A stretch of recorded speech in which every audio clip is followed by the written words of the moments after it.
Good day and welcome to today's episode of Erongo Talk. And today we find ourselves in Swakopmund at the Wildflower Garden Shop. Today is Hug Your Boss Day, so do give your boss a nice big hug. So I'll be your host. My name is Adolf Kaure, and I'll be bringing you the weather, the tides, as well as the news. And we also do have a very interesting interview with Inspector Ileni Shapumba of the Namibian Police Force, who will be talking about the next 5 days regulations in terms of lockdown, as well as other matters pertaining to crime.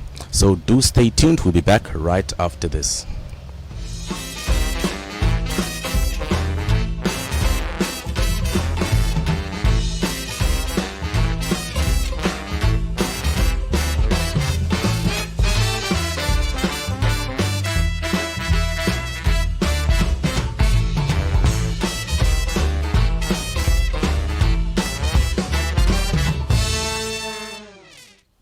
And now for the news.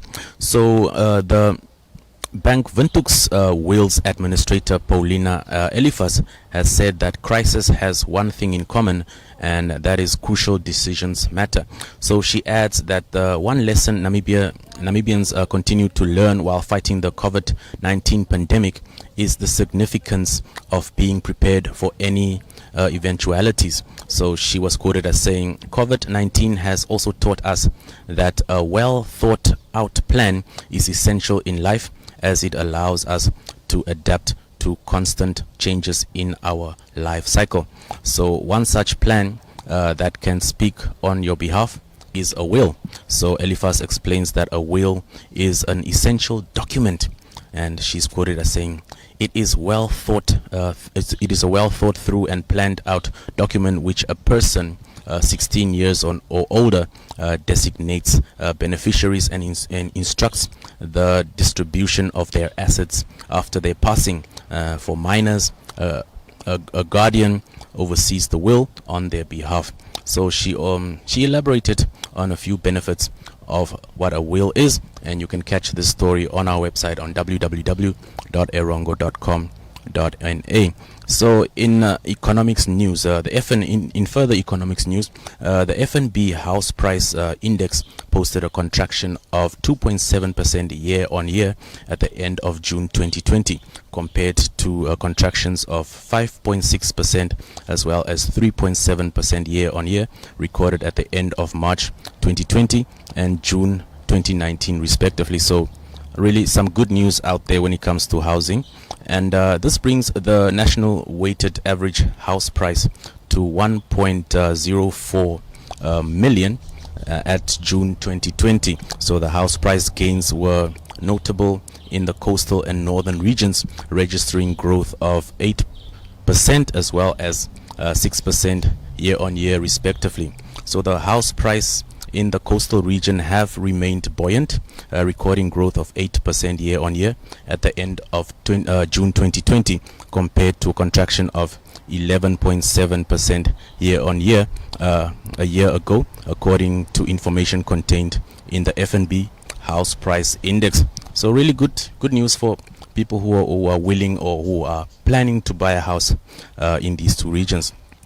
And in COVID-19 related news, the Minister of Health and Social Services, Dr. Kalumbi Shangula, announced yesterday that there were three more deaths that were COVID-19 related in the country yesterday. So the deaths occurred in Windhoek, Rundu, as well as Erongo.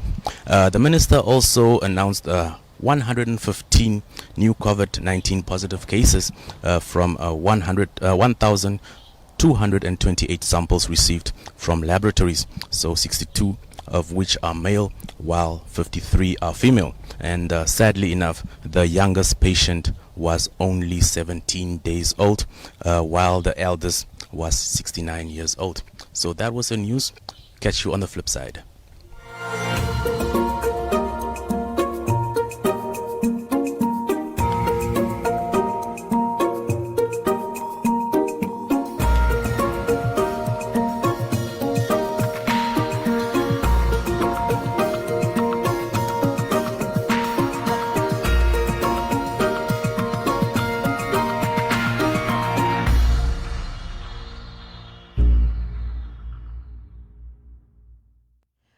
with me is Inspector Ileni Shapumba, who is a very well-known face here on Erongo Talk.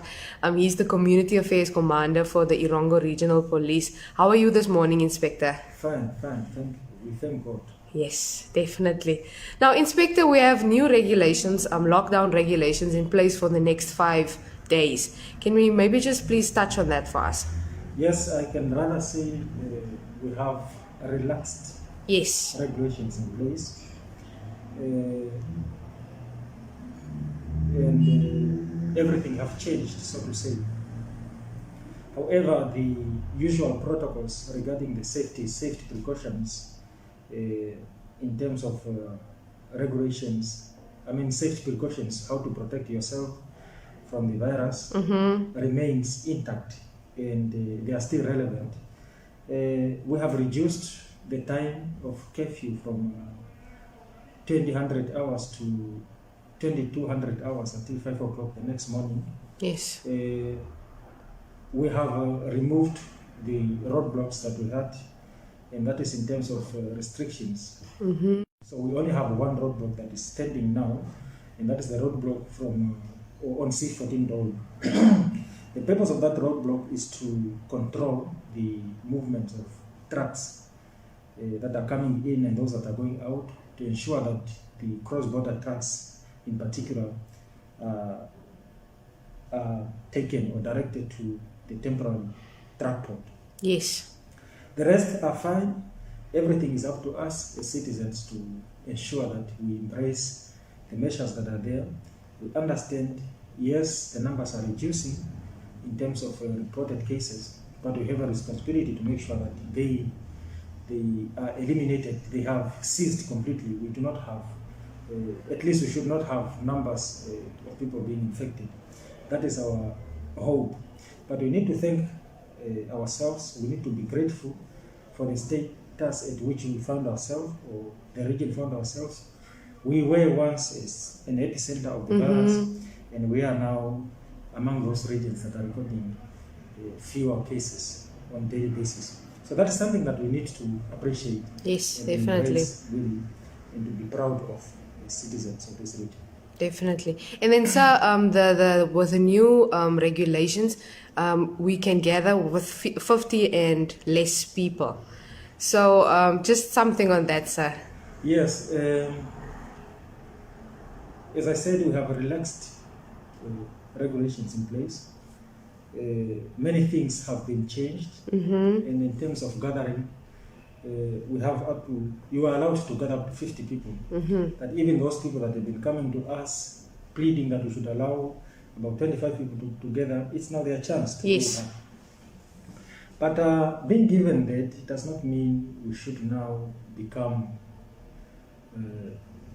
careless, so to say. We should still exercise responsibility. We should make sure that the protocols are observed. We should keep the registers at all times. We should ensure that people are sanitized, the masks are on at public places, and then we maintain the social distance protocol in place, so that we can make sure that those that are infected do not infect others. Definitely. And those that are not infected are not infected by others. It's very, very important. Like I said, those protocols remains relevant. For us, we are going to enforce them as faithfully as they are, particularly those protocols that has to do with distance, that has to do with sanitizing, keeping record of masks, masks for the sake and safety of our people. Definitely, sir.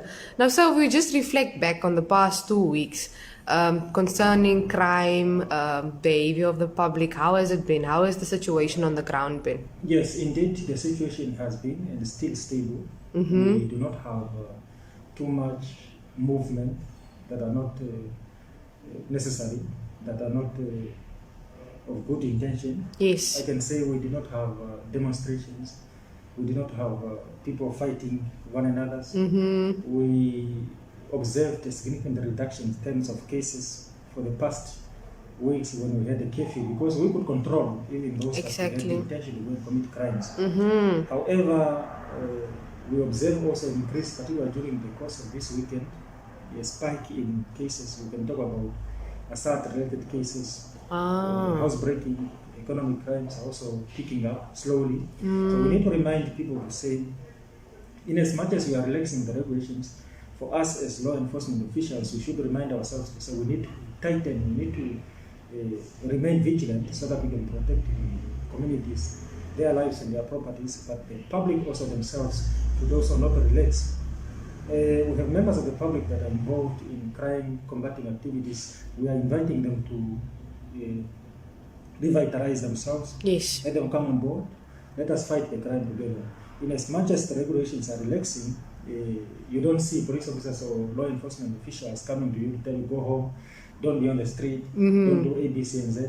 You need now to exercise responsibility. Let us remember that when these regulations are relaxing, people are also getting relaxed, and they can as well use the opportunities to commit crimes. No, that's very true, sir. That's very true. So then just finally, Inspector, anything else more from your side, a message to the community? Yes, I indicated at the beginning to say we have seen a significant reduction in terms of cases. As a region, as towns, we need to embrace this. We need to feel proud Exactly. that once we had been experiencing, or we have experienced the longest lockdown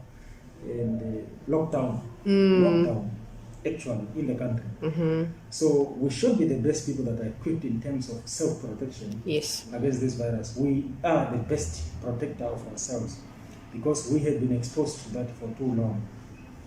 However, we should be proud because we are here where we are, and we should try by all means to avoid, because there are speculations of other people talking about a second wave. So it's up to us to ensure that It does not happen. does not happen at all.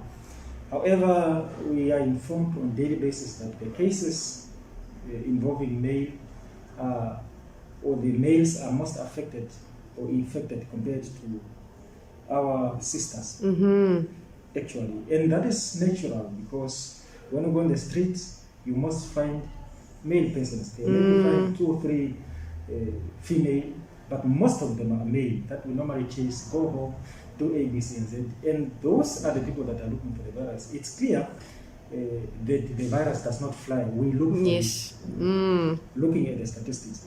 So we need really to remind our brothers to say, let us be responsible. Yes. You know, let us not be saying that we are warriors. You cannot be a warrior against the virus. Let us take precautions. Let us exercise responsibility. It's really a concern that it's, in most cases, it's male number that is superseding the number of female. So we need to remind our brothers to say, let us exercise responsibility at all times. The police or law enforcement officials, I like to say we came from the public. We exist for the public. Yes. We are there to serve the public. Yes. And the public should embrace or should really feel proud to have their own brothers and sisters that are standing up, putting on uniform every day Yes. just to go and serve them. Let us hold hands. Let us appreciate that.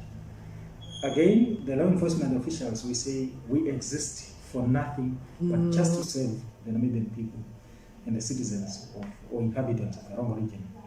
So we really do not want to see people fighting one another. We do not want people rejecting or people fighting officials when they are executing their duties. We are enforcing the law that is there, and we should enforce the law actually. People should appreciate that. There has been times when people open cases against the law enforcement officials, or law enforcement officials also open cases against one another. But that is part of it. During the process of enforcement of the regulations, we had to shout to people, go home. Yes. Some took it very serious. Some felt irritated. Yes. Some felt they are being harassed. But all those actions were necessary for the sake and safety of all of us. So we should see it from that light, that the only reason why we were on the ground, to push people to go home, to remain at home, to remind people to maintain social distancing, to dismiss gatherings that has exceeded the the allowable numbers was simply to protect the people and to enforce the law. That's why we want people to see it from that angle, and really should really feel proud that we were doing that. For now, we are looking forward to work together as communities. We want to prevent crime, we want to fight crime, we want to ensure that the lives and property for our citizens are protected. Definitely. So with this, I really just want to urge the public, let us hold hands, let us allow the officials to do their work, let us support them, and we are going to protect them. Definitely. No, thank you so much, Inspector. Pleasure indeed.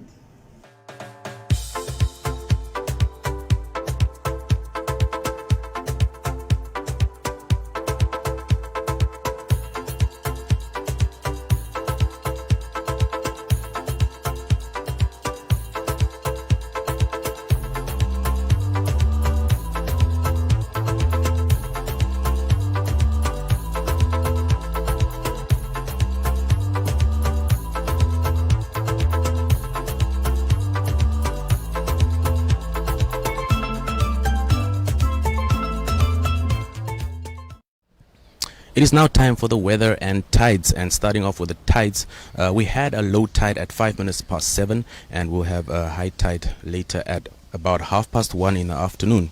We'll have another low tide at 7:30 in the evening, with our last high tide coming at 10 minutes to 2 o'clock next morning.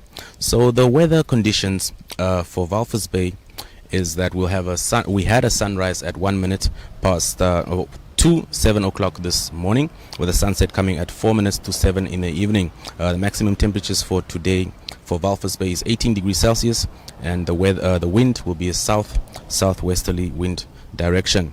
Tomorrow there will be a minimum of 10 degrees Celsius in Walvis Bay, with the harbour town expecting a maximum of 17 degrees Celsius. Swakopmund had a sunrise at 1 minute to 7, and the sunset will be at 4 minutes to 7 in the evening. The maximum temperature today is a 17 degrees Celsius, with the wind also coming from the southwesterly direction. For tomorrow, the minimum will be 10, while the maximum will be 16 degrees Celsius.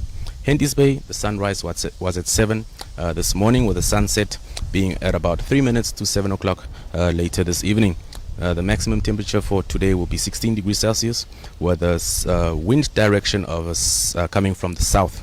Tomorrow, they will also have a minimum of 10 degrees Celsius, with a maximum of 16 degrees Celsius.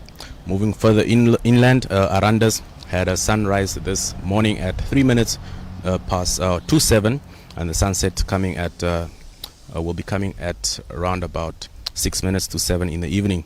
Maximum expected in Arandas is 24 degrees Celsius, with the wind direction of westerly. Tomorrow the minimum will be 5, very cold, and a maximum of about 21 degrees Celsius. Usakos had a sunrise at 5 minutes to 7 this morning. Sunset will be at about 8 minutes to 7 in the evening. The maximum temperature of 31 degrees Celsius forecasted there. Wind coming from the south, with a minimum of a very, very cool minimum of 2 degrees Celsius tomorrow, the maximum of 27 degrees. Karibab will have a maximum temperature of 30 degrees Celsius today, with a wind direction of a northwesterly wind flow. And the sun came out in Karibab at about 7 minutes to 7, with the sunset being at about later today at 9 minutes to 7 in the afternoon. So Omaruru will have a sunrise, had their sunrise at 7 minutes to 7, with a sunset projected or forecasted at 10 minutes to 7 later in the evening. Maximum will be 31 degrees Celsius, with a wind direction of southwesterly. So tomorrow their minimum will be 4 degrees Celsius, with a maximum of 30 degrees Celsius. So that was the weather and the tides.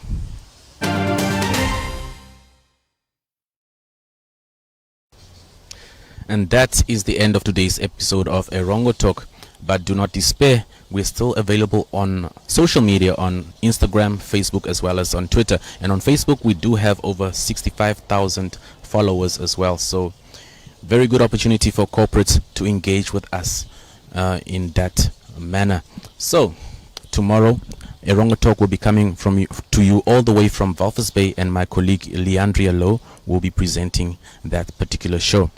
Do not forget to check out our Facebook page as well as our website, which is www.erongo.com.na, and our WhatsApp number is 0811 7040. So 0811 7040, where you can leave your news tips as well as any videos that you also want to share with us. So from me, it has been a pleasure having you in my company. Do see you again tomorrow.